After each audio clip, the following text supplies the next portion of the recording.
Good evening, everyone. Welcome to the Aquarium and to the Aquarium's new Honda Pacific Vision Theater. I'm Jerry Schubel, president of the Aquarium, and it's great to have all of you here this evening for this important forum. We start off with some bad news, unfortunately. Sylvia Earle will not be able to be here tonight. She was on her way back from Singapore. She called, and she can't be here. She regrets it. She will be here tomorrow night, and if you can come back, you're all welcome as the Aquarium's guests to hear her at 7 p.m. We're sorry. Before I introduce our first speaker, I want to acknowledge the partners we had in creating and presenting this forum. It's co-sponsored by the California Ocean Protection Council, the California State Lands Commission, the Honda Marine Science Foundation, and Dr. Alan and Charlotte Ginsberg. And it is presented in partnership with the Bureau of Ocean Energy Management, BOEM. I also want to acknowledge the extraordinary help we've had in putting this forum together from John Smith, Chris Potter, and Marina Volkanzian. I'm going to get that right yet. Voskanian. And it wouldn't have happened without Linda Brown, executive assistant, and also Adina Metz, and our AV staff tonight. So I thank all of them. And we've recruited an artist who is going to make a group of sketches to memorialize what we talk about tonight in real time. Her name is Julie Stewart, and she's over there, and she will be drawing on that board when we begin. We're going to hold questions until the end, and then both the controller and Mark Gold will join me on stage, and we will have lots of time for Q&A, especially since Sylvia's not here. This entire forum is being streamed live, and that includes tomorrow night with Sylvia, and it will also be posted on our website. I want to remind everybody this is not a public hearing. It is a professional forum that is open to the public who are interested in learning more about all the oil platforms off California and what will happen to them when their productive lifetimes are over. There will be public hearings during the decommissioning process, and so there will be lots of time for people to make comments. Tonight and the next 2 days, we would like to focus on asking questions of our speakers because they come with lots of experience and expertise, and it's an opportunity for all of us to learn from them. Our first speaker this evening is Mark Gold, and Mark Gold is the Executive Director of the Ocean Protection Council, and he's the Deputy Secretary of Ocean and Coastal Policy for California Natural Resources Agency. Please join me in welcoming Mark Gold.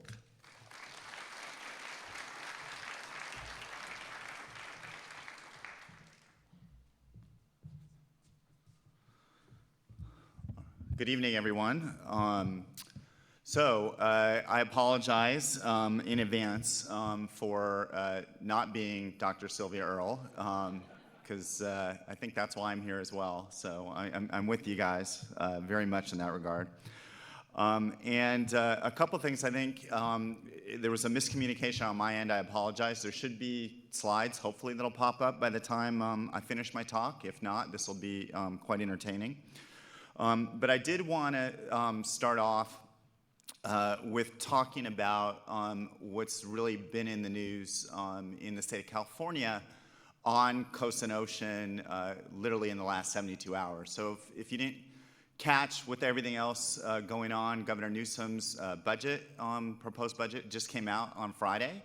I think he went for 2 hours and 50 minutes, which was pretty extraordinary in going in great detail on the budget. And I'm not going to talk about the education highlights or the health highlights, which were quite extensive, or homeless and housing. Those were by far the biggest priorities.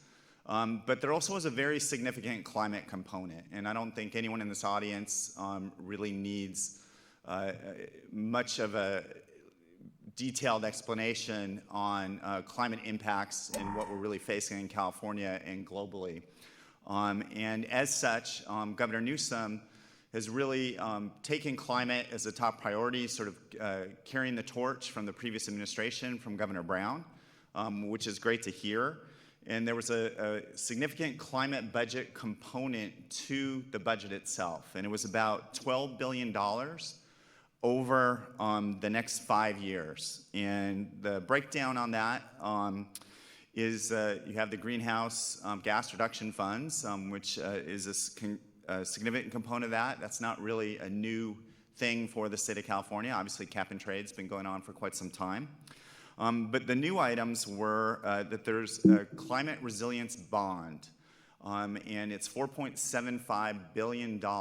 And this is a very unusual approach. Typically, when you see bond measures, there's sort of a list of individual projects throughout the entire state of California.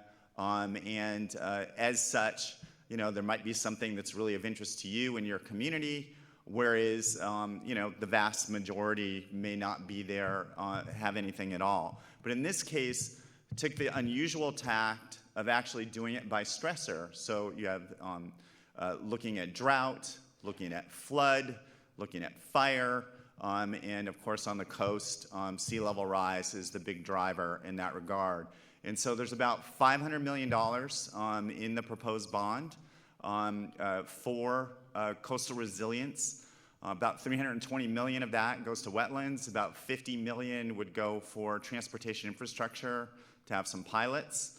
$65 million for nature-based solutions for climate resilience.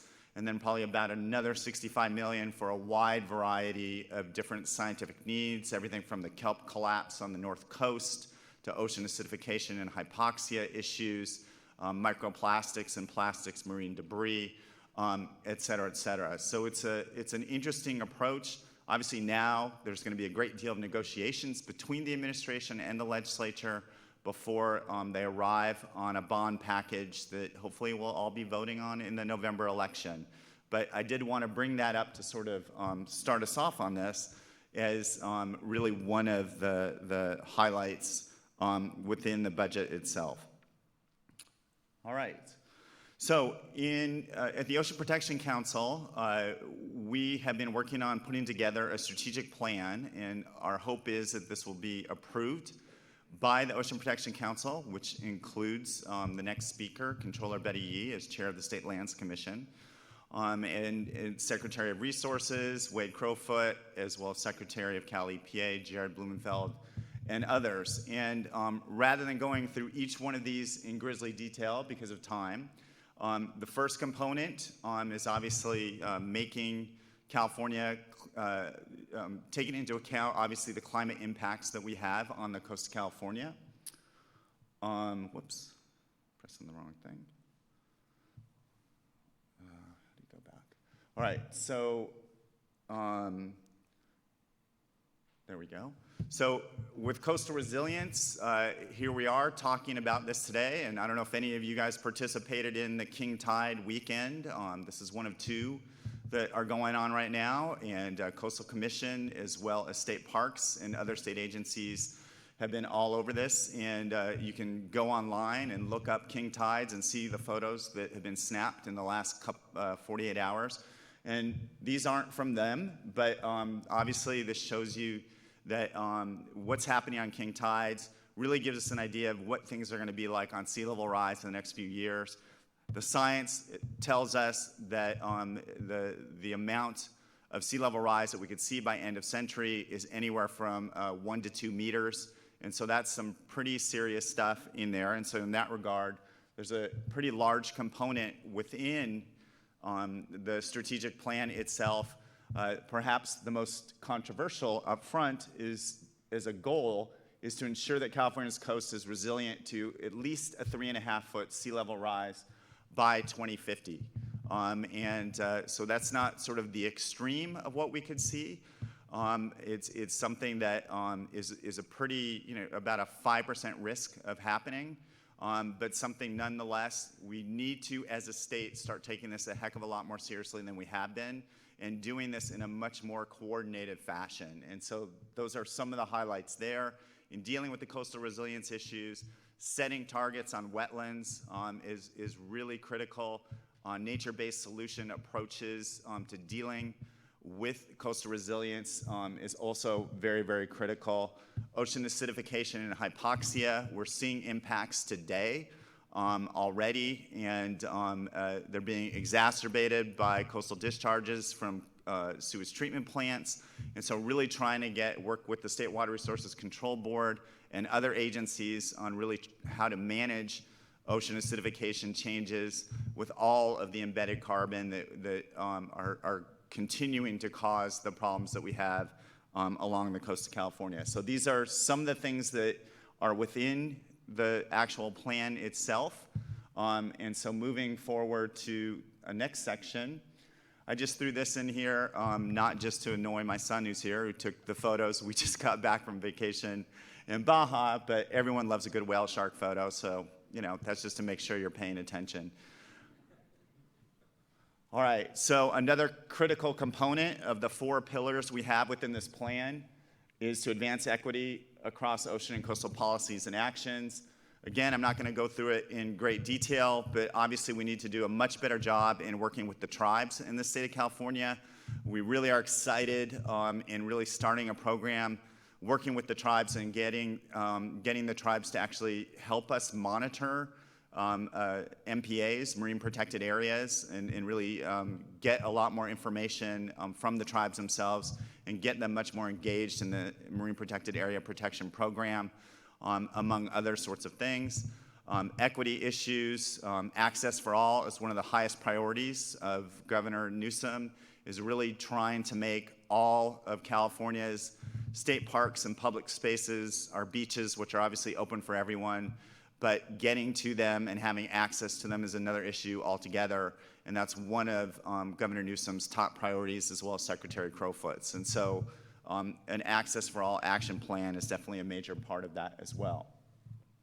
On coastal and marine ecosystems, a lot of work is going on there. Marine protected areas, if you can believe it, the network for the state of California has now been in place for almost a decade, so 2022 is going to be that anniversary, and so there's an ongoing assessment, evaluation to really see what have we learned from this network of marine protected areas, how well is it working from the standpoint of managing California's extraordinary coastal biodiversity. So there's a lot of effort going on right now, trying to do some research to fill some data gaps, getting the top scientists along the working on California's coast and marine protected areas and biodiversity to work together to help do that assessment and evaluation, working with Fish and Wildlife as well as the Ocean Protection Council and other agencies as well. And so that's ongoing and a real big highlight, and look for that in 2022. And the other thing is, and this is related as well to the sea level rise issues, is have a much better understanding. This was something that was quite surprising to me coming over from the university side. Until recently, I was the Associate Vice Chancellor for Environment and Sustainability at UCLA, and prior to that, the longtime president of the environmental group Heal the Bay. I was very, very surprised to see that we didn't really have a great inventory of all the wetlands, the coastal wetlands that we have here in the state of California, or really a better understanding of the vulnerability of our beaches and rocky intertidal habitats to sea level rise issues. And really, that's a very critical issue to understand that a lot better. One of the other things I want to highlight that was in the budget that was really surprising was that there's about $80 million to do LIDAR, to basically map the entire state of California, high resolution, 3 dimensions, to really have a much better understanding of what we have here in the state of California. Hopefully, though, will also be a pretty significant component working with, to get other remote sensing data that would be very, very helpful, so we get a much better understanding of the state of California's resources, the vulnerability of those resources, not just for sea level rise, but for things like fire and the like. So that investment is also part of this budget, which is pretty exciting. Eelgrass, seagrasses, that's another area that we have targets, very, very important from the standpoint of biodiversity. Also, a lot of research going into that, trying to get a much better understanding of how much that helps from the standpoint of ocean acidification and hypoxia issues, especially ocean acidification. You may have heard, read in the paper recently about what's been going on with the Dungeness crab fishery and a lot of the issues with sea turtle and whale entanglement. And California Department of Fish and Wildlife has really done a very strong job in working with the crab fishery. Ocean Protection Council has been involved in that as well, very much so, and the legislature. And one of the things I think has been exciting is that there was a whale and sea turtle entanglement plan that was just finalized in the last couple of months.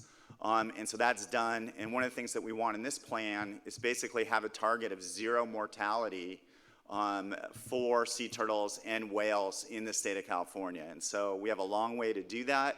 Obviously, it's not just Dungeness crab that has fishery impacts on those endangered and threatened species. And so I think that's pretty critical, is that we're also looking at ship strike issues as well. So just to let you know, though, we do have that audacious goal for the state of California to try to get to that point. And then lastly on that page, not in that order, but we're in Southern California, so we don't read as much about this. But in Northern California, the catastrophe of kelp forest collapse is absolutely stunning.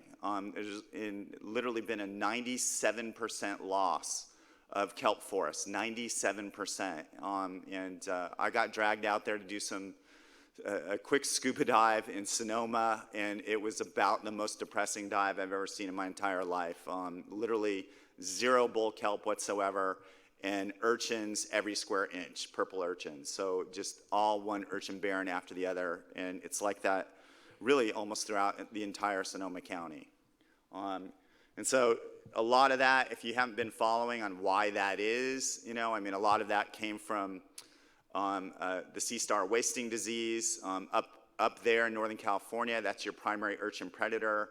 Our Pycnopodia sunstars that really love to eat urchins, but they have not recovered from the sea star wasting disease. And so as a result, we're really not seeing much in the way of kelp at all. And you can imagine abalone divers, the collapse of that fishery has also been quite extraordinary as well. Right. And over my shoulder, the other part of that is just to let you see really how extensive the Marine Protected Area Network really is in the state of California. It really is quite extraordinary. It's about 18%, if I recall correctly. I can't remember, it's 16 or 18%, is protected along the entire state of California. About half of that is no take, and half of that is limited take zones. And we're really seeing improvements, especially in the Northern Channel Islands, which have been in place for a much longer time, where you see greater biodiversity, larger fish, greater fecundity in those fish, those sorts of things. So that's just the context in some of the recommendations that you see. So the other aspects on marine life, this is really more my bread and butter of what I've worked on most of my career, is the beach pollution issues. A lot of focus on marine debris and trying to keep the plastics out of the ocean. We're putting together a microplastic strategy in the next couple years. Right now it's completely unregulated. That's something that needs to change in a big way. Very exciting working with the ocean observing systems in state of California, Scripps and others, central Northern California, where we have had the opportunity to fund some of the work they're doing so that we can get real-time monitoring of harmful algal blooms and get that available for the public so they can see that information. Fishing community, you can imagine, Dungeness crab in particular, that information is absolutely essential. And so to get those fixed stations that are measuring harmful algal bloom densities in real time is really exciting, and it'll probably happen in the next couple years. We just funded that in the last couple months.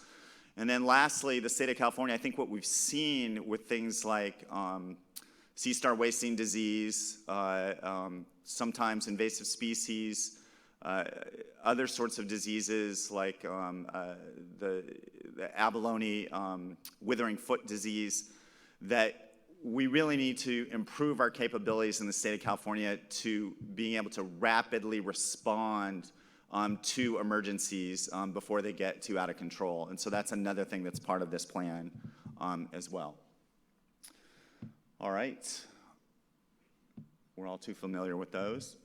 And so now, this is obviously why we're here in the next couple of days, is to talk about how we can improve ocean health through a blue economy. And this isn't a case of one versus the other. And I think you're going to hear that message throughout the entire next few days.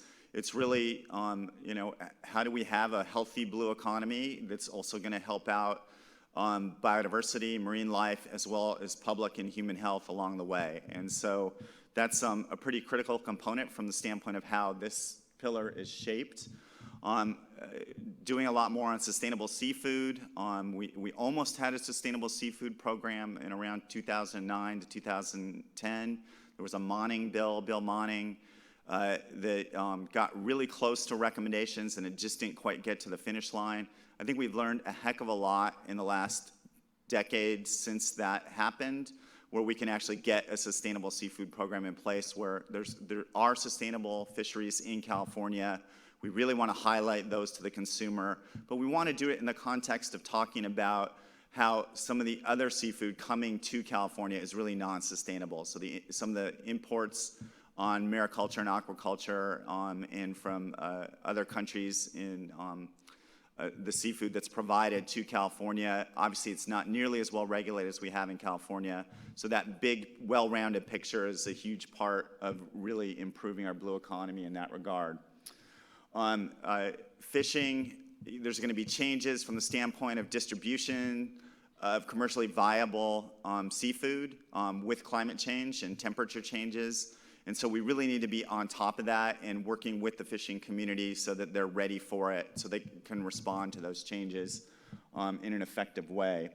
On the aquaculture side, there really has not been a comprehensive aquaculture, mariculture plan for the state of California with specific targets, and that's something that we really want to work with numerous agencies in the state to try to make happen. And the place we really want to start first is let's get the algae and shellfish programs off the ground as quickly as possible. This plan I'm talking about is a 5-year plan. It's not a 50-year plan. And right now, everything's sort of on a project-by-project basis. It's too piecemeal, not as coordinated as it needs to be. And so we need more coordinated, big-picture vision on how to make aquaculture more viable here in the state of California. And so that's another critical component. This is obviously a lot of what the next couple of days are going to be talking about. And in that regard, these other targets that are here are on offshore wind, and this is something I think Chris Potter's here today, and a lot of you guys know him, and he's been working on offshore wind and decommissioning issues for many, many years, and I'm very, very lucky to have him on our staff as an expert in this arena, and really trying to figure out, is there a viable project that we can move forward within the next 6 years or so that really sets the bar for doing it in a sustainable way that's not having an impact on marine life, on avian life, on cultural resources, but is really helping us reach our goals of 100% renewable energy by 2045, which is quite audacious, as you know, but extremely needed, obviously, with the climate impacts that we have. So that's their decommissioning of an oil platform. It seems like we've been having this discussion for 20 years plus. Hopefully there'll be some progress, and the next couple of days will help us get some progress in that arena and trying to figure out how to do that in a way that's really going to be the most beneficial to the blue economy, but also beneficial to marine life in the region. We're here in a port. Port of Long Beach, Port of LA have been global leaders on emissions reduction but there are so many people who live here. There are so many trucks, diesel trucks coming in and out of here. There's still a lot that needs to be done. And so a better characterization of those sources and working with the agencies in the state to really get a better handle on really trying to get to a zero-emission port is really a goal that many, many people have in the state of California. And lastly, and certainly not least, is really the economic blue economy engine for the state of California has been coastal tourism. And how do we improve our coastal tourism in a way that's still very protective of both human health and our incredible California biodiversity? And so putting together a plan to do that is also a major part of this. And so that's really what the strategic plan is all about. It's really a vision for the state of California, coasts and oceans, not only really from 2020 to 2025, but really looking beyond that. What's the California coast that you really want to see? We solicit a tremendous amount of feedback and comments from a wide variety of NGOs, industry, government agencies, and the like. And we're finishing this up right now, putting the finishing touches. The final vote will be February 26th, so just around the corner. It would be really exciting if this goes even beyond the Ocean Protection Council and could even potentially become the Coast and Ocean Policy for the state, which would be leadership from Governor Newsom. And so that's something that we're taking a hard look at right now as well. So obviously, there's a lot of challenges ahead of us right now in protecting California's coast. We've been leaders in coastal zone management, pollution reduction, marine resource management and protection for many, many decades. But with the changes that we're seeing so rapidly on climate change, and with the scope and scale, as an example, on plastic pollution really just going beyond our worst nightmares, we really needed a bold strategic plan, a bold direction for the state of California to really protect the coast that really makes California what it is, and the most beautiful state in the country, as well as a highly successful economy at the same time. And so with that, thank you for the opportunity to speak, and hopefully you enjoy the next few days. Thank you.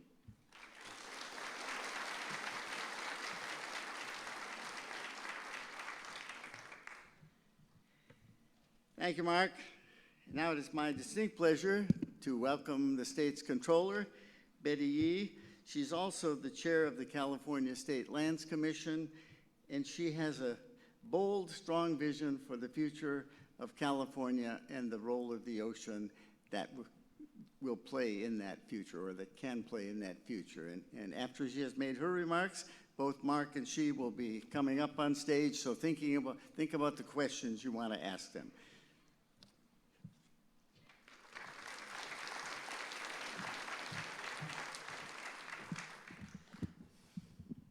Thank you, Jerry. Good evening, everyone. And I'm very proud and honored to share the stage with Mark Gold. And I, too, am really regretful that we will not be hearing from Sylvia tonight, but happy she will be joining us tomorrow. I want to thank you for the invitation to join you. And before we get started, I just wanted to acknowledge that for thousands of years, where we are sitting, this great state of ours, has been inhabited by our indigenous peoples. And our native people have maintained a constant presence on our landscape and remain essential stewardship partners of the work that we are all sharing in terms of our state lands and resources. I want to take a moment to express gratitude to the Tongva people on whose lands we sit this evening and who have fished these coastal waters for countless generations. Many of you know, as state controller, I serve on dozens of different boards and commissions with authority ranging from oversight to resource management. This does include the State Lands Commission, which is the agency at the heart of the discussions regarding the decommissioning process in California. I have the honor of chairing the commission in even number years, which means my term as chair has just begun for the third time. And as chair, I have the honor of also serving on the Ocean Protection Council and the California Coastal Commission. And let me just say how excited I am to have the leadership of Mark Gold at the Ocean Protection Council. You've just heard about the bold plan that will be hopefully approved by the council in February, and I really do look forward to our work together. There is much to do. In each of these roles, I think I certainly look at the decisions that come before us, and very, very committed to making these decisions in the best interests of our residents of California, and also in the best interests of the priceless natural resources that comprise really the treasure of our great state. But I also have the distinction of sitting on this perch as the CFO of the 5th largest economy in the world. And in this regard, I'm also necessarily focused on the bottom line. And so policy decisions here in California, I think we all are very proud of this, and we know the impact that we have here in California. The decisions made here in California reverberate throughout this nation and around the world. And we are keenly aware that economic growth is not sustainable unless our policy decisions are rooted in sustainability. And I think we are fortunate to be in California, where we are led by what I call an eco-ethos, founded and guided by our unique relationship with our water, our diverse natural resources, and this, for me personally, as a native San Franciscan, I was raised with a tremendous respect for and appreciation of the ocean and the countless tributaries around where I grew up. So like the indigenous communities who cared for this land for generations, Californians are now really more than ever recognizing the spiritual, the cultural, the biological, and economic realities of our finite resources. The decommissioning issue is going to be comprised of many, many debates about what is right, about what is best. And while we are not on the other side of the debate yet, let me just offer just a little bit of insight about what the state of California will be considering in the upcoming discussions. With respect to the State Lands Commission, many of you know the history, but I think it bears repeating because this pioneering work that we have embarked on with respect to decommissioning with many of our partners in state government, certainly our federal partners, really is rooted in the mission of the State Lands Commission. Established in 1938, the Commission manages 4 million acres of public trust lands from the Klamath River to the north, to the Tijuana Estuary to the south, from 3 miles off the Pacific coast to the west, and to Lake Tahoe in the east. This includes the tidelands and the beds of navigable rivers, streams, lakes, bays, and estuaries, as well as California's ports. Now, the Commission protects and enhances these lands and natural resources by issuing leases for responsible use or development, ensuring public access, resolving boundaries between public and private lands, and implementing regulatory programs to protect state waters from oil spills and invasive species. And through all of our actions, the Commission safeguards public access rights and preserves irreplaceable natural habitats for wildlife, for vegetation, and for biological communities. Now, the vision of the Commission is to champion environmentally sustainable public land management and balanced resource protection for the benefit and enjoyment of all current and future generations of Californians. And I emphasize future generations. It is a tall task, but I will say that, and we are very, very fortunate to have the leadership of Governor Newsom, a former State Lands Commissioner, certainly someone who is no stranger to these issues, but that we are going to be sure that our decisions meet this vision and that our decisions are made in a transparent and deliberative manner. And as the lead commission for oil platform decommissioning, we view decommissioning as part of the oil and gas cycle. And I'll come back to this in a moment. But when a platform reaches end of production, the ultimate decision of the platform's fate falls to the State Lands Commission. In circumstances where a platform may have been quitclaimed, as was the case with Platform Holly, the Commission faces really a tremendous challenge in terms of legally and safely plugging and abandoning the oil wells. The state's most valuable oil and gas resources are located in and adjacent to some of our most spectacular beaches and coastline. The conversation and controversy surrounding oil and gas development have been continuous since 1921, when the first development was permitted. After the 1969 oil spill in Santa Barbara, the Commission put a moratorium on new oil and gas leases. The leases in place before 1969 still do generate revenue for the state, and the Commission operates a rigorous financial auditing program to ensure that California receives all the money it is owed. Today, there are 9 offshore oil structures in California waters, 4 platforms and 5 islands.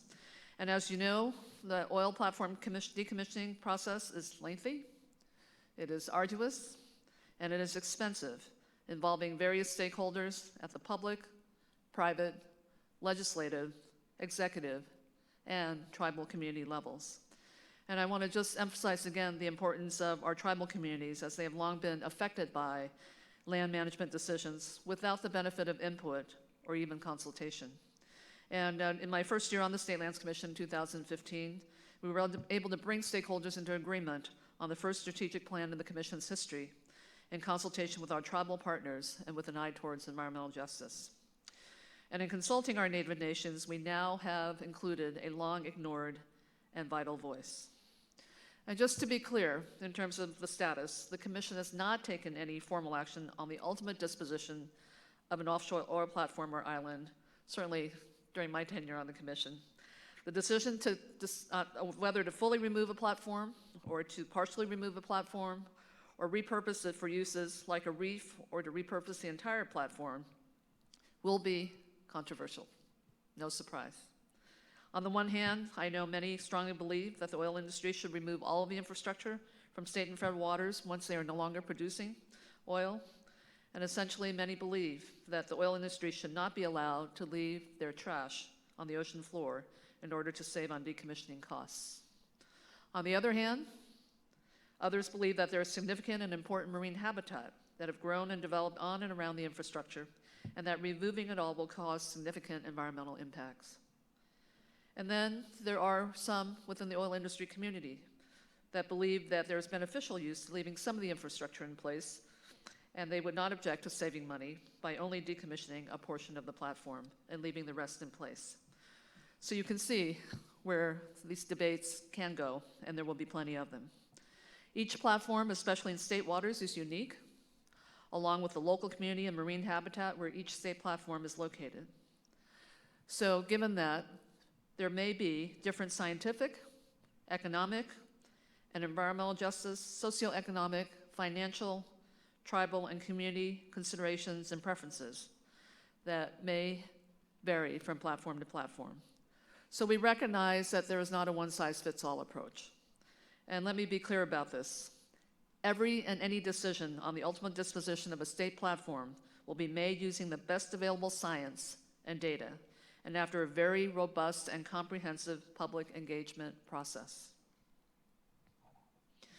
In terms of trends, the issue of what to do with these platforms at the end of the useful life, both in state waters and federal waters, is a significant decision that will take and hopefully require and will be put in place the best available science while taking in broad stakeholder considerations. Now, this is a significant shift from what the state has been doing, because we also have other major energy infrastructure that are undergoing the process of decommissioning. Both the San Onofre Nuclear Generating Station in San Diego County and the Diablo Canyon Nuclear Power Plant in San Luis Obispo are being decommissioned, or certainly plans are underway for their decommissioning. And in order to handle this enormous responsibility and transitioning away from offshore fossil fuel development and nuclear power, and deciding what to do with a significant amount of infrastructure left on state property, these are the major policy issues that will be before us. You know, as a state lands commissioner, and certainly with my green eye shade hat on as the CFO for California, there are many, many answers to questions we must seek in this process, including who will maintain the platforms, who will assume liability, what will become of the cost savings to the oil and gas companies from not having to fully remove rigs, what will become of the cost savings, who or what will benefit most from the modified platforms, what are the viable alternative uses, will taxpayers be burdened, what will be the benefit or the challenges within the local surrounding economies, what emerging industries can reefing support, And how can we ensure Californians receive the biggest net benefit? And most significant, what is in the best interest when considering ocean health? And is that in the best interest of our ocean species, our ocean water, an agreed upon definition of an ocean ecosystem going forward? Now, I speak about all of this, and yet when we look at this issue, this is obviously not confined to California, and there are other parts of the nation undergoing this similar consideration, and certainly other parts of the world going through similar considerations. And what I just want to talk about a little bit here is just the correlation between decommissioning and what Marcus just discussed with respect to the blue economy. I also have had the recent opportunity to have been appointed to the Governor's Future of Work Commission, which is a diverse working group of public and private sector leaders in business, in technology, labor, education, and other industries across the state. And as commissioners of the Future of Work focus, we are identifying a new social compact for California workers based on the rapidly changing nature of work. And much of this, obviously, due to technological innovation, where we are seeing much more of automation and artificial intelligence driving productivity, but also as it relates to where the new economic opportunities are going to be as a result of the impacts of global climate change. And so the discussion taking place this week, the next 2 days here at the Aquarium, is of keen interest to many, many policymakers, as it concerns the intersection of two of the biggest disruptors of our time, and certainly of our state economy here in California: climate change and the changing nature of work. At the Future of Work Commission, urgent policy futures center on wealth, technology, and sustainability issues. And this is worth mentioning because when we talk about the blue economy, there is still a lot of skepticism surrounding what that means. This is not about unfettered economic development. It is not about exploitation of the limited finite resources that we have in terms of our ocean assets. But it is very much about being, all of us, fiduciaries of our limited ocean assets, and looking at how, at the core of how we develop the blue economy, we are protecting marine ecosystems, and looking at how what we develop economically can provide social stability and hopefully opportunities for shared prosperity going forward for generations to come. And so when I look at our decommissioning activities here in California, it certainly is an activity and an industry that will be growing as we see more platforms being taken off of production life. It certainly can help with the acceleration of our energy transition and to a transition to a low carbon economy. This could also provide opportunities for companies to really begin to plan ahead and to think about new business models, perhaps reinvesting and attracting newer investments in new opportunities, looking at controlling costs and reducing risks and stranded assets. As your controller, I also have the opportunity and honor of serving on the boards of the nation's two largest public pension funds, CalPERS and CalSTRS. And in that regard, certainly with the awesome responsibility of managing the combined assets under management of about $645 billion, I will say that there is no pension fund around the world that is not coming under increasing demands for divestment from fossil fuel holdings. And when we think about how we transition to a low carbon economy, the physical risks and the transition risks are very real. And when I look at these decommissioning activities, when I look at the leadership stance that California has always taken when we have embarked on severe challenges, such as decommissioning oil platforms, I am actually very hopeful about how our work in decommissioning will be guiding so many other decisions around the world. And particularly as I think about the 3 million members and beneficiaries of our public pension funds, our public sector workers and our educators, and being able to promise them and to pay them the retirement benefits to which they have earned, for which they have earned. To now be able to talk about how hopefully we will not be looking at a future of stranded assets, that we will be looking at a future of new economic opportunities that is sustainable, that gives us new opportunities for investment. So, excuse me. So when I think about California's work in decommissioning, I think about it more globally than just what's going to happen in the state of California. And many are probably aware of decommissioning that is happening in the North Sea region, certainly the UK being quite a leader in that effort, certainly in our Gulf regions. And we have many, many tools that can help inform this work in terms of really harnessing the best practices, the best technologies, and certainly as part of the pension funds and dealing directly with our oil and gas companies and what their business future looks like. We are, both pension funds are part of a global collaborative called Climate Action 100 Plus, which is a global engagement effort with these companies to talk about their climate risk and to talk about their transition to a lower carbon economy. And so as we look at decommissioning as part of the oil and gas cycle, this is exactly how we hope to have this become more of a global focus and to look at how we can see this transition accelerated and using decommissioning as a tool for that to happen. Now, as more demands are being placed on our finite physical lands and natural resources and our oceans as we combat climate change, we will be relying more on our oceans, as Mark has identified, certainly for energy, for food sources. It will continue to be a source of scientific research and innovation. And just by way of magnitude, since 2005, California's ocean economy has grown by more than 6% in gross domestic product, surpassing overall growth of more than 4% for the state. Our tourism and recreation account for almost half of those dollars and 77% of ocean economy employment.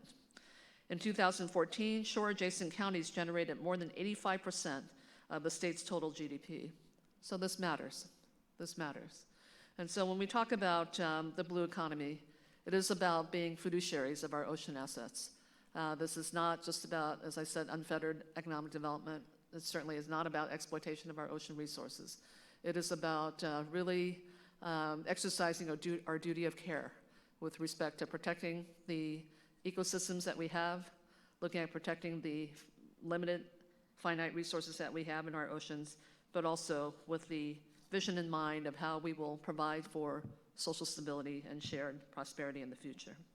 And when I think about the work of the State Lands Commission in particular, and this is something that I really am very, very proud of, as part of the oil and gas cycle, obviously we have been very, very focused on not just holding companies' feet to the fire, but also being sure that our resources definitely are protected. And so when I think about fiduciaries, just as I'm a fiduciary in the public pension funds, I think about the conversations we will have with respect to what will happen to these platforms and to these rigs. What are the risks and opportunities? How do we ensure the most robust stakeholder participation? What will governance look like going forward in terms of what we decide to do in the purpose of these platforms? And certainly, as I look at the issue of what this means for California, how do we look at this not just within the state of California, but really as more of a global effort? Because as we know, what happens here in California has the ability to influence decisions around the world. So we have learned the business of decommissioning at the State Lands Commission. And there have been some tough lessons, there have been some hard lessons. And it's been against really not having a lot of resources available to us. And so when I look at the leadership that this is creating, just by virtue of taking on the daunting challenge, certainly with respect to not having all of the costs covered, the operational complexity of decommissioning, just as the State Lands Commission has been called out by global peers for its operational leadership, from preventing and tackling oil spills to marine invasive species, the decommissioning market, as it continues to grow, will be looking at the State Lands Commission in terms of how we are going about doing this work. As we amass this expertise, we will be helped by better planning and managing of end-of-life platforms, hopefully by the companies, even to the extent of companies, as I said, adopting newer business models and reinvesting in new opportunities. Technological innovation, we're here in California, we expect, and I think the world expects, that we will be technological leaders in this field as well. But technological innovation will gain prominence in the decommissioning market as well, driving productivity improvements and performance efficiencies. But the one piece I just really need to reiterate, because as we talk about this era of finite resources in which we are living and working today, yes, our limited physical resources, certainly the accelerated pace by which we are depleting our natural resources, our limits on financial and fiscal resources, and all of the capital associated with both of those. It is really human capital, in my mind, here in California, that we have yet to fully harness to be sure that we will continue to provide leadership in this field. Human capital will continue to be an important asset in terms of mastering the decommissioning process, as we will still rely heavily on our scientists, on our researchers, on our data gatherers, as well as the expert hands of our engineers and the professional trades that are doing this work. And of course, our natural capital, which is our precious ocean resources, that coupled with our human capital must be at the forefront of all the work that we do.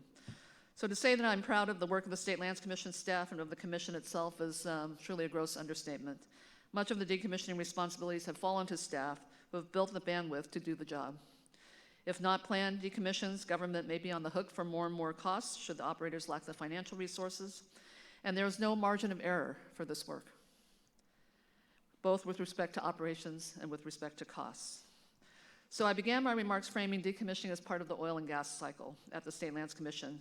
And I want to conclude by sharing with you a look back at some of the Commission's oil and gas activities, certainly since my tenure at the Commission. But really, this has been a history of the Commission with respect to not only doing this work responsibly, exercising our duty of care, but also the tremendous advocacy that needs to continue in terms of being sure that we are doing this in a sustainable way, and that is, in fact, protecting our precious marine ecosystems.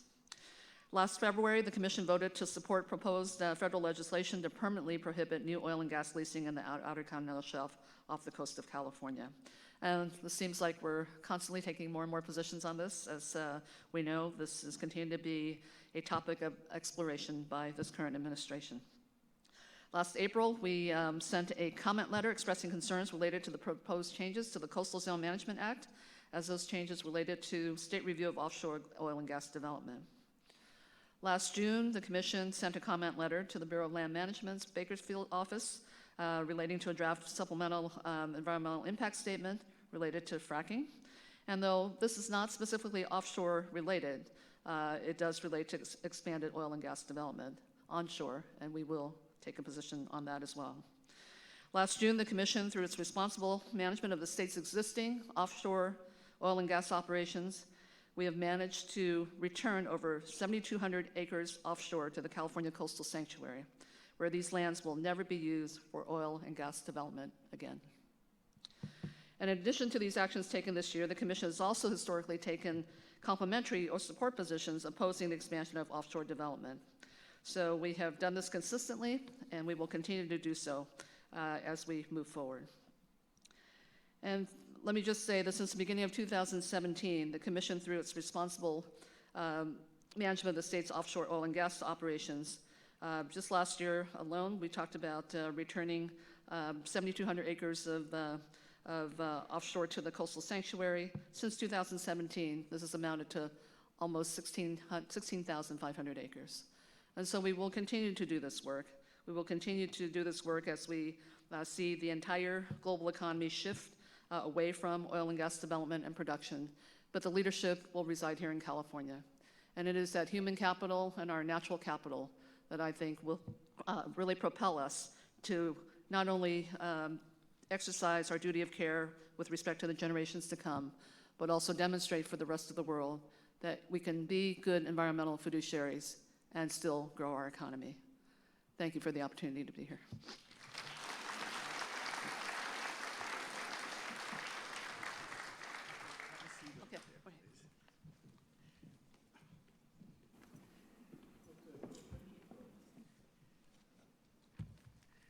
We have a remarkable lineup of speakers for you over the next day and a half, and we've been given lots to think about tonight. I'm going to move over here, and we're going to have a discussion. I'm going to ask one or two questions, but then we're going to have microphones so that all of you can ask your questions. I want to start to pick up on the point that you made, Controller Yee and Mark. The ocean will play a larger role in California's future for food, for energy, even for fresh water, and I think also for recreation, because as cities get warmer, people are going to need to seek relief and they're going to look to the ocean. But with sea level rise, it really complicates things. California has the largest ocean economy of any state in the nation by a sizable amount. Number one factor is coastal tourism, much of which is related to beaches. Number two, shipping and transportation. Number three, offshore shore mineral recovery, and that's primarily oil and gas. Well before the end of the century, oil and gas will be gone. Number one, tourism will be severely compromised according to the California Fourth Climate Assessment, particularly in Southern California, and that our beaches will be compressed and many of them will be gone entirely. So I think you're right. We need to be thinking about new ways of using the ocean that will benefit ocean health, or at least won't compromise it, but that will benefit the economy and create more blue-collar jobs, because those are the jobs that are in the greatest jeopardy, I think, in this state. I invite either of you to respond. You can disagree. What would you add? Well, I think one of the great things about California's economy throughout certainly these last periods, certainly in the 20th century leading into the 21st century, is the diversity of our economy. And when we think about the blue economy, I think about just within that segment of the economy, how diverse that is. And that there's really, I consider the green economy as part of the blue economy. And so, when we look at how we're going to create new diverse sectors, I think that's really the answer. But, part of the reason I brought up the Future of Work Commission and certainly the need to really focus on the changing nature of work is because we are going to see some displacement of work. And this is really going to be about, if we are all subscribing to the vision of social stability and certainly one of shared economic prosperity, I think we do have to tackle at this stage now, not when the change has happened, but certainly at this stage about where are those new job opportunities? What does job quality look like with respect to that? And more importantly, do we make that transition? And so it's going to require really a bigger ecosystem, if you will, with respect to workforce preparation.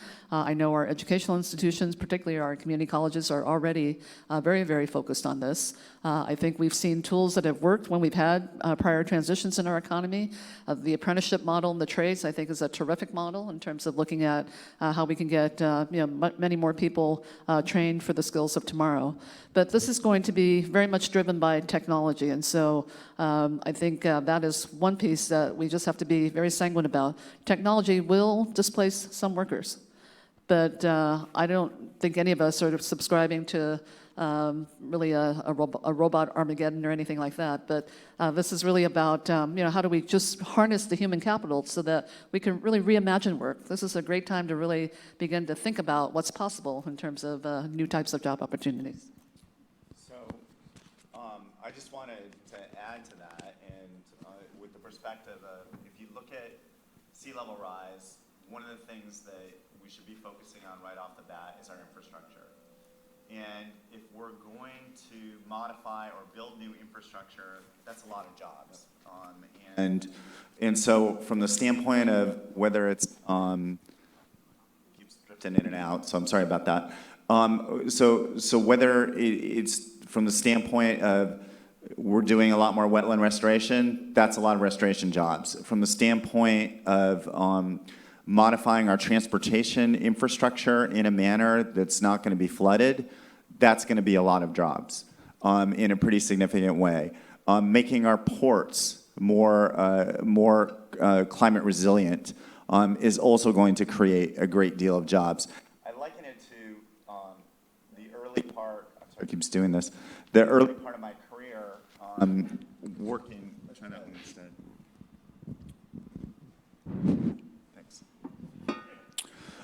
Having worked a great deal on water pollution issues and seeing really the investment and the willing support from the public multiple times on willing to invest in upgrading our coastal sewage treatment plants to make sure that we were getting rid of dead zones along Santa Monica Bay and in the Southern California Bight.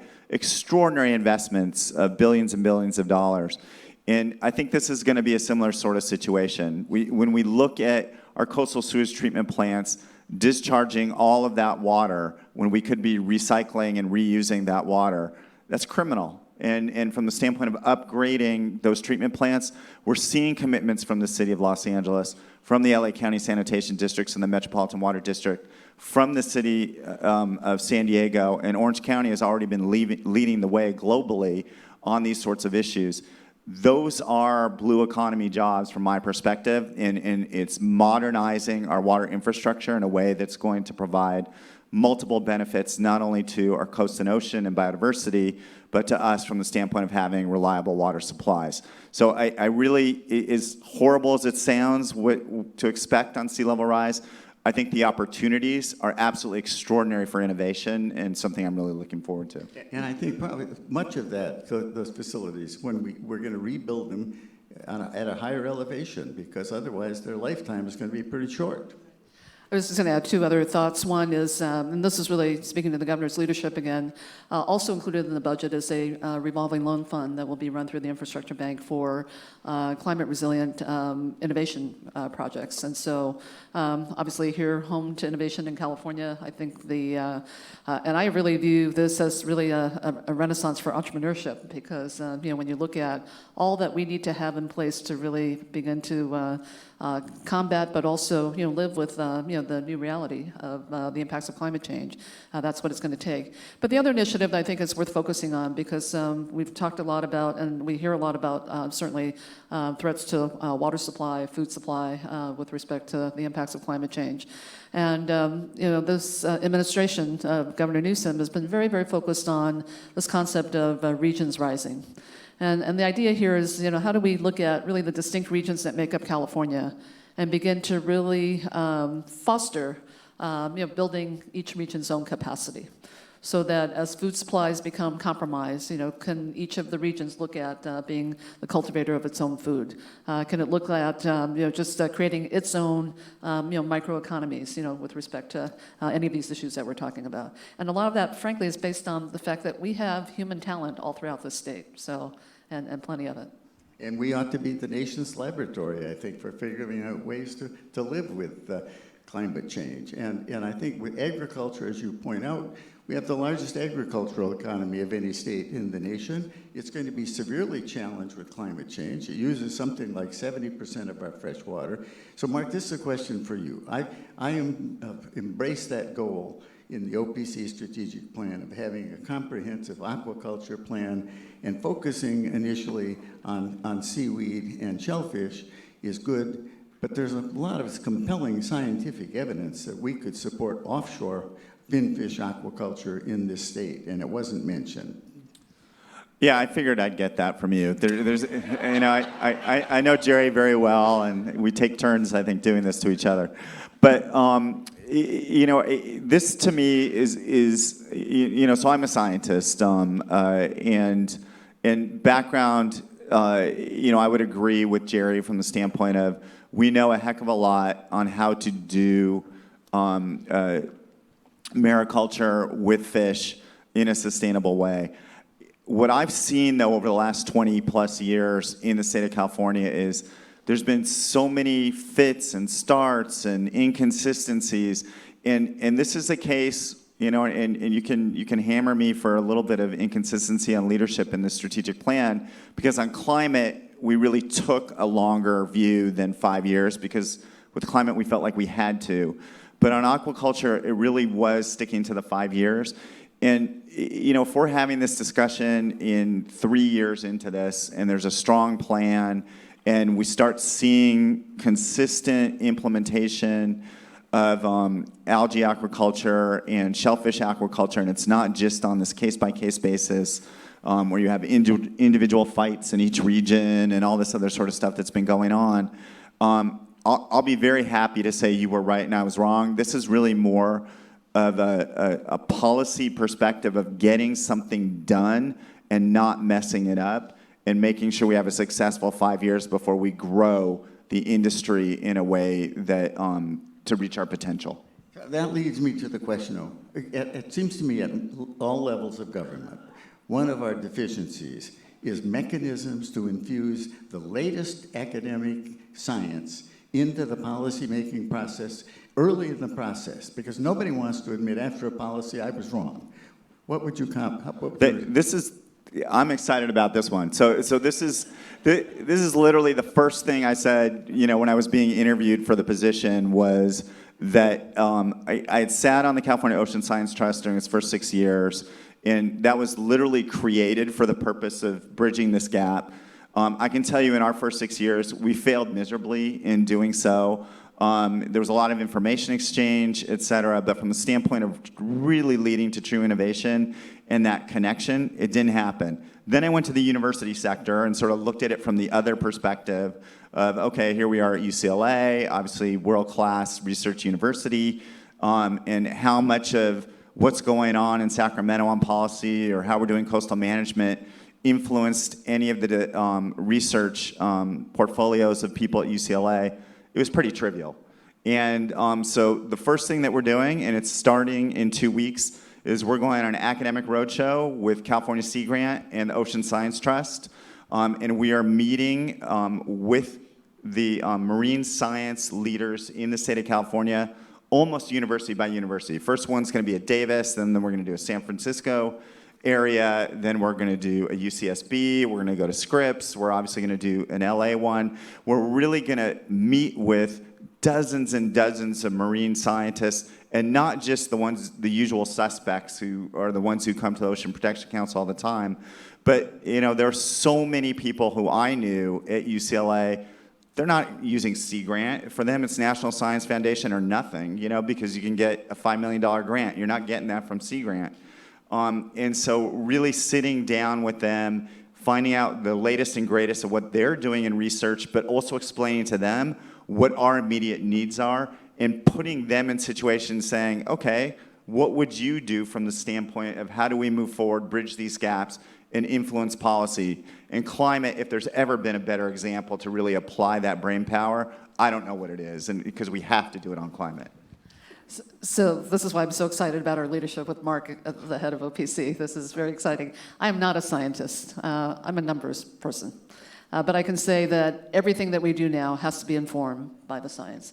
And I dare say that given the era in which we are in, where science and research seem to be under attack at every turn, this really has to stay our central focus. And it doesn't matter what discipline you're involved in, but it has to be the foundation of decisions that we make. When I think about where we put our pension assets to help us get a return, it really has to be embedded in understanding what we mean by incorporating climate risk into our investment considerations. How we talk about just climate risk throughout the business supply chain for companies throughout the world. It's about how we look at nature-based solutions, how we look at issues of deforestation. But this is all about just really having a lot of our decisions rooted in the science. So I hope this actually can help develop a generation of citizen scientists. I mean, we all have to be just really on the ground, in our communities, just really acting and living with this as the foundation of our lives going forward. And Mark, I commend you on what you're doing then with the universities. Then you're going to have to convince some of the best scientists, though, that their advice is listened to. That's the other part of it.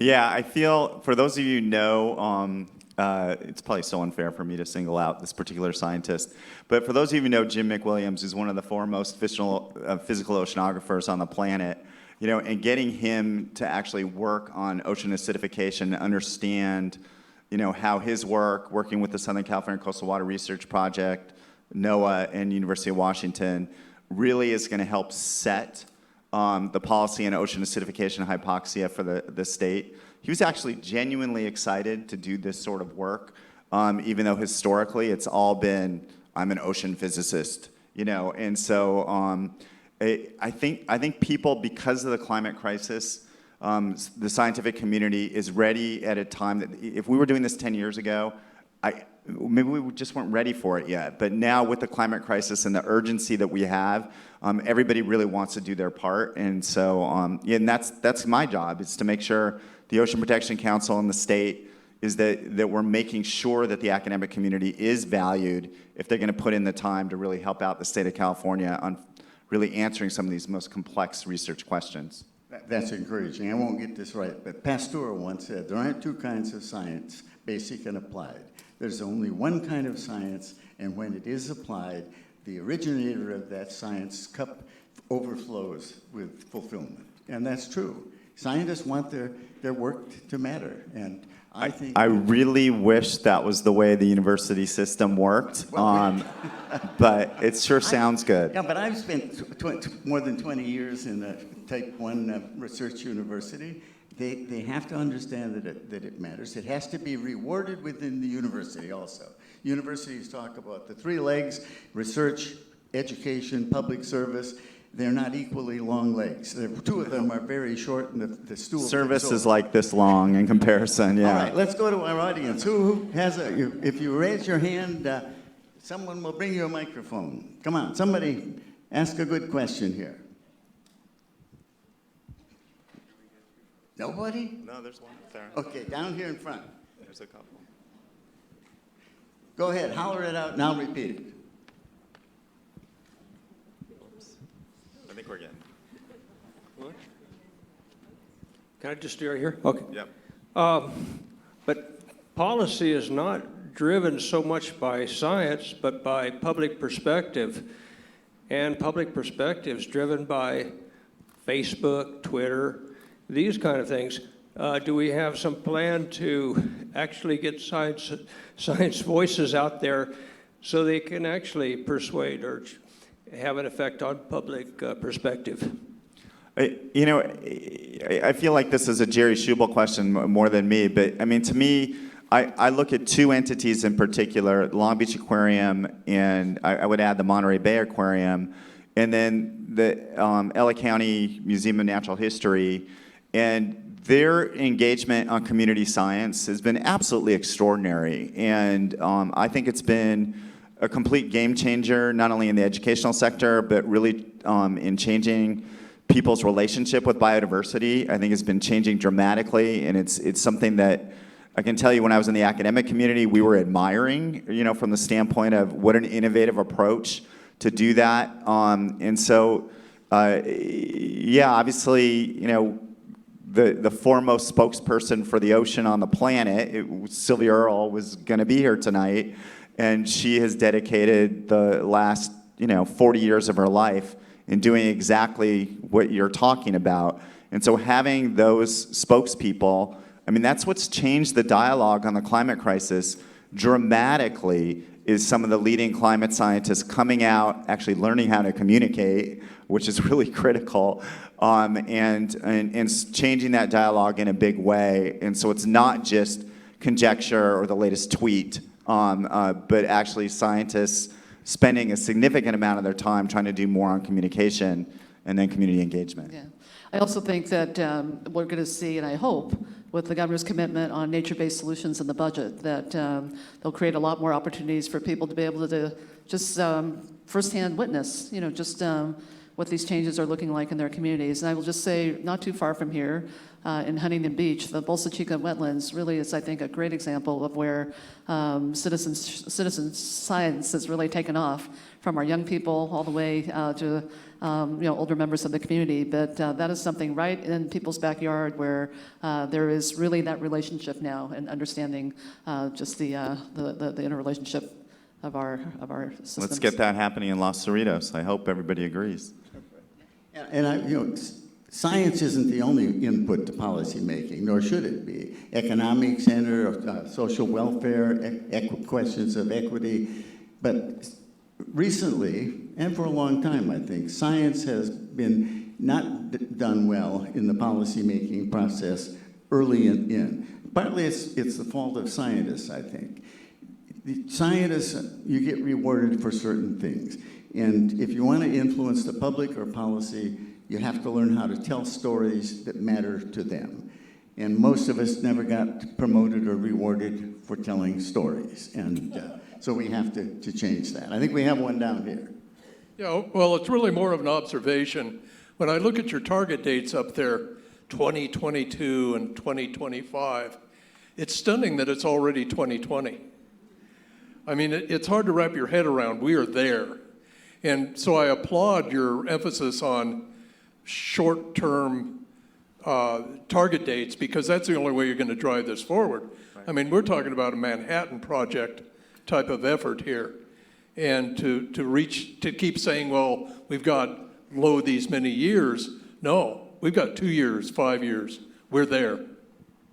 I appreciate that, and I have to admit, it's been a very, very pleasant surprise coming into state government, getting support from leaders like Betty and the secretaries and the Newsom administration to be able to take these bold short-term targets. I mean, everybody understands that this is something that we can't keep kicking down the curb, and really having those sorts of I mean, this is going to sound really basic to everybody. We have a meeting in 10 days with the heads of all the agencies that have anything to do with coastal resilience, where our goal in that 4-hour meeting is let's all get on the same page so that we have consistency across all the agencies, whether it's Caltrans, State Lands, Coastal Commission, Ocean Protection Council, Fish and Wildlife, everybody, and how we're dealing with sea level rise issues. Because dealing with it like the Coastal Commission has, you know, one development at a time or one local coastal plan at a time, that's just not good for the state of California. We need to all get on the same page and work together. That sounds like really common sense, but as you know, it's easier said than done, but that's something that this administration is all about, and bringing people together and really having transparent communication, but also accountability. And we've got to acknowledge the complexity of all of these issues along the coast, and this idea of managed or strategic retreat. In some places it works, other places where you have a large population density right near the coast, there's no place to retreat. And we've got to be thinking about using engineering solutions, both hard and soft, to buy us time while we figure this out. That's why, Jerry, we got to focus on infrastructure first. If we get drawn into discussions about managed retreat on a single-family home, we've lost before we've even started. But if we start talking about, hey, I can't get to work if PCH is underwater, that's going to be something that a much larger sector of our community is going to get behind and realize we have to do things. Same thing obviously goes for the ports. Fair enough. One of the goals of the Ocean Protection Council was to fully or partially remove and decommission at least one offshore platform by 2030. Is the possibility of repurposing implicit in that statement, even though it's not explicit?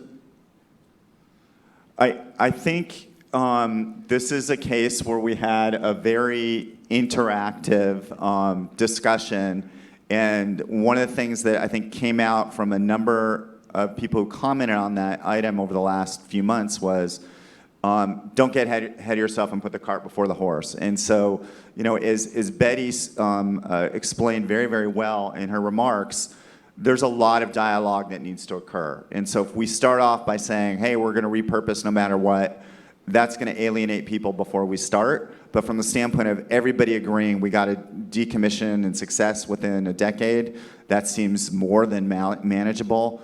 That's something everybody could get behind. So, Betty, you don't preclude repurposing that? No, it's not precluded, but but we certainly are not there yet in terms of really making the ultimate decision. Look, that's going to ultimately come before the State Lands Commission, and you know, I think for the best thing that we can do now is just to be sure that all of our deliberations on when we get to that point are transparent as the most robust public engagement, and frankly sharing a lot of the practices that are going to guide our decisions. So data, tools, resources, public process, and then ultimately when we get to a decision to really, again, identify what the governance of what we're proposing looks like going forward. I think the point you made, that each one is unique, and there's no one-size-fits-all solution. And but some of those have the potential to contribute significantly to a better future for the ocean and for coastal society in a rising sea. Who has the next one?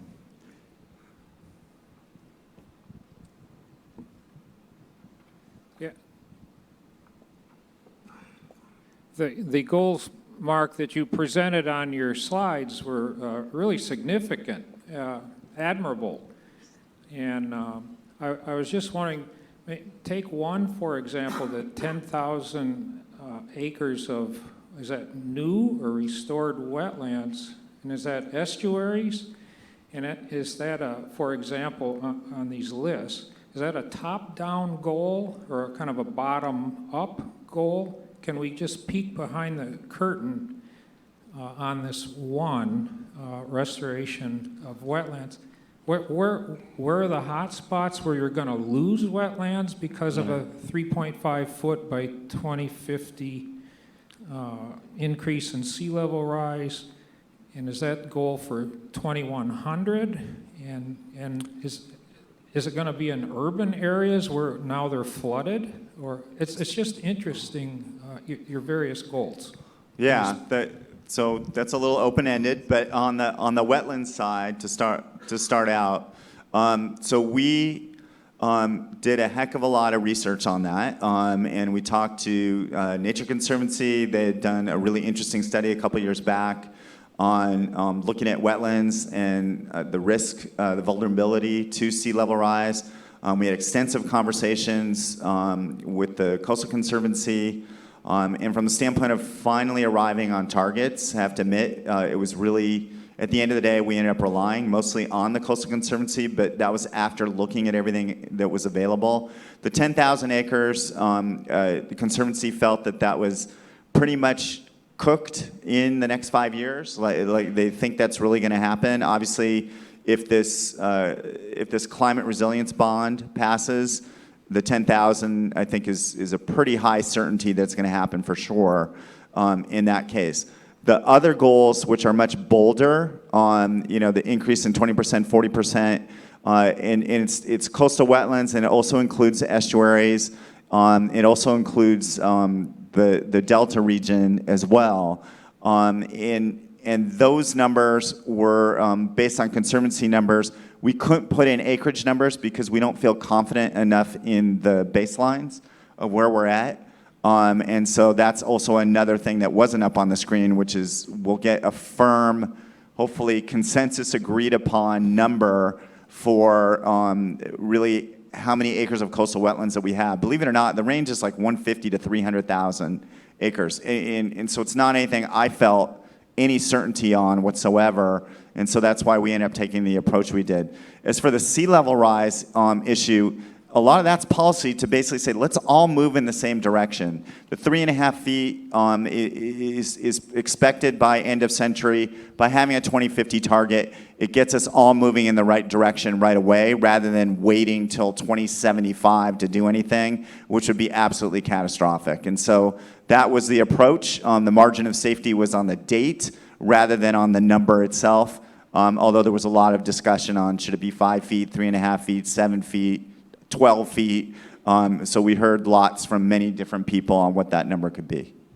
Betty, we're getting a signal from your husband that you need to leave. I was hoping that we would be able to show you the film that we created with the advice of some of the country's best scientists on the futures. 8 minutes long. The freeway is loaded. She's got to get to LA. You should have used Long Beach Airport, Steve. All right, well then we won't do that. But this is your last chance to ask the controller and the chair of the State Lands Commission one of your toughest questions. Who have we got? Over here. Yeah, I've got a question for the commissioner. Thanks very much for your talk. Found it really interesting that bringing up CalPERS and CalSTRS, especially with the kind of increasing talk of asset retirement obligation and whether or not we're going to have billions, trillions, whatever it is, of stranded assets potentially on the books around the country and the world. I was wondering if you could talk a little bit more specifically about some of the issues that brought us here, for the Veneco bankruptcy, Platform Holly, those types of things. Were there specific lessons drawn from the fiduciary standpoint that that CalPERS or CalSTRS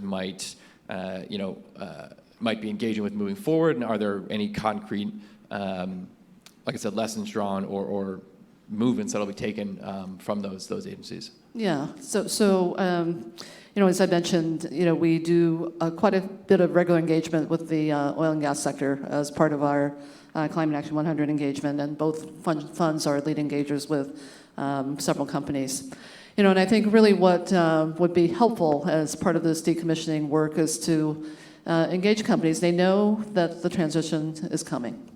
And so I think, when they look at their business plans to see and look at their own costs with respect to what their future looks like, some of the engagement that we can do as investors around the world is to get a sense of timing.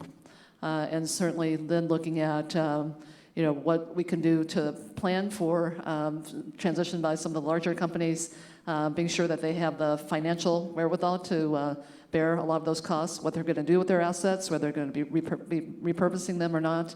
But these are exactly the kinds of questions that we are asking as we're doing this engagement now. I will say that it is like a little bit like pulling teeth to get this disclosure done, because for a lot of these companies, they still see a pretty healthy horizon in terms of when they're going to be in productive life. And so, but I do think that the work that particularly large pension funds are doing, really consciously now thinking about creating our own low carbon indices to invest in, to look at making the transition in places where it makes sense, to look at, we've had some legislative mandates. We generally don't like those. Both pension funds are underfunded, and so we like to have a little bit more control about the timing of getting out of certain holdings. But this engagement is going on now. When you look at the concentration of carbon in portfolios around the world with institutional investors, it's a pretty heavy concentration. And so it's incumbent upon us to be able to get good returns and to pay the benefits to really have quick action, but also action that's going to be sustained. And we thought that having the muscle of about over 240 institutional investors now representing about close to $35 trillion in assets under management was a good way to apply some muscle to these companies. So please join me in thanking Controller Yee and Dr. Gold.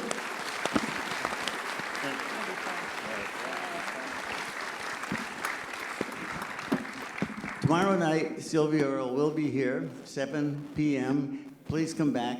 Bring your friends, family. It's free. We would be delighted if you could come back. And the forum will start again tomorrow morning, sharply at 8:45, and we will be in the other Aquarium Theater, the Ocean Theater. Thank you for coming this evening.